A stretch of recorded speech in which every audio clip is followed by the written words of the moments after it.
facelifted BT50. Nag-invite si Mazda para sa new BT50.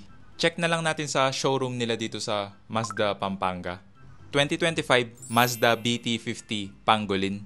Yung price, 1,850,000 pesos. Mas slim yung design ng headlamp ngayon compare sa previous model.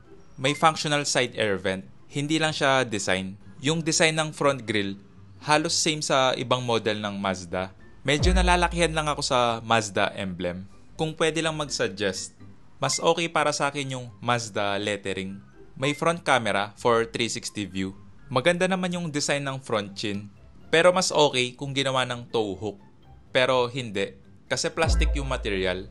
May front skid plate or bash plate na metal. Okay naman yung design ng alloy wheel. Medyo hawig lang sa Toyota Conquest. Naka-disc brake sa front, drum brake naman sa rear. Hindi ko lang sure kung deal breaker to para sa iba. Pero para sa akin, okay lang yung drum brake. Gusto ko yung styling ng fender flare, two-tone. May konting downside lang. Hindi flush or pantay yung gulong sa fender. Medyo pasok na siyang tignan. Naka-body color yung side mirror cover. May camera for 360 view. Magkakaiba pa rin naman tayo ng preference. Pero para sa akin, hindi ako fan ng chrome door handle para sa top of the line. Check natin yung interior. Black leather seats, halos same design sa D-Max. Power adjustment para sa driver. Manual naman para sa front passenger. Okay lang yung size ng side stepboard. Hindi siya mahirap tapakan. Kahit na yung pababa, hindi siya mahirap tapakan.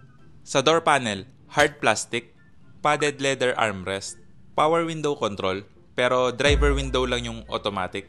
Yung steering dito sa Pangolin, hindi ko sure kung electric power steering. Na-test drive ko yung 4x2. Naka-hydraulic power steering yon. May 7-inch LCD display. Pero yung tachometer fuel temperature, analog gauge pa rin na okay lang naman. Pagdating sa visibility, mataas yung ride height. Kitang-kita yung hood. Soft touch yung part ng dash dito. Soft touch din yung part na to. Hard plastic. Hindi rin sobrang kapal ng A-pillar, kaya less blind spot. May vanity mirror yung sun visor. Same sa front passenger, 9-inch infotainment system. Pero para sa akin, mas okay yung pagka-integrate ng screen sa D-Max. Yung advantage dito, may volume knob. Same climate control design sa D-Max na maganda naman. Premium feel yung switches, walang wobble or shaking. 4-wheel drive control, may 12-volt socket at USB-C port.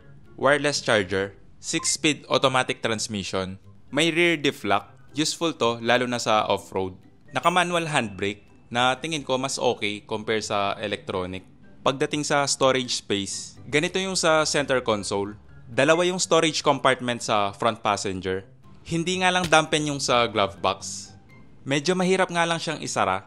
Kailangan mo siyang i-push ng malakas para lang magsara. Walang cup holder sa baba ng AC vent, hindi katulad sa D-Max. May storage din dito sa baba ng blank switches. Iset ko lang yung driver seat sa driving position ko. Check natin yung back seat. For reference lang, 5'7" yung height ko. Black leather seat. Sa door panel, hard plastic. Padded leather armrest. Power window control na hindi automatic. May grab handle sa B-pillar. Nakaset na to sa driving position ko. Yung legroom. Okay lang yung space. Same sa D-Max. Yung foot space, makakapag-stretch ka pa rin. Hindi flat yung flooring, pero hindi naman sobrang taas ng center tunnel. May AC vent at USB-C port. Yung headroom, okay lang yung space. Comfortable din yung seating position kasi hindi naka 90 degrees or upright yung backrest. May speaker sa headliner. Check natin yung track bed. May fashion bar na same sa D-Max. Pero ito, may Pangolin logo. Equipped na rin to ng roller lid. Para siyang revolver. Okay lang yung design ng taillight. Maganda na rin to compare sa previous model. Okay naman yung design ng tailgate. Yung hindi ko lang gusto, alam nyo na, chrome. Pati na rin yung Mazda emblem kasi ang laki niya. Pero personal opinion ko lang naman to. Equipped na rin to ng tailgate assist, kaya siguradong magaan yung tailgate. Parang isa na to sa may pinakamagaan na tailgate na may tailgate assist. May reverse camera, parking sensor. Check natin yung spare tire. Naka-alloy wheel. Hindi lang ako fan ng rear bumper, lalo na sa side profile. Para siyang nakababa. Naka-leaf spring suspension. Check na lang natin yung ride quality sa test drive. Itong 4x2 lang yung available for test drive. Hindi na ako nakakuha ng video nung ako na yung nagda-drive. Baka mahuli tayo na distracted driving. Kaya i-share ko na lang yung experience. Mag-start tayo sa acceleration. Hindi mabigat yung pag-accelerate. Ramdam mo yung low end torque. Pagdating sa ride quality, mas soft ng konti kung i-compare sa Hilux. Ramdam mo pa rin yung road imperfection or small bumps sa daan. Pagdating sa cabin noise, tahimik naman. Naririnig pa rin yung engine pero hindi naman maingay. Natry ko din i-floor yung accelerator. Malakas din yung hatak nitong BT50. Yung quality ng 360 camera, okay lang. Hindi siya super linaw para sa akin. Palike na lang and subscribe. Paalam.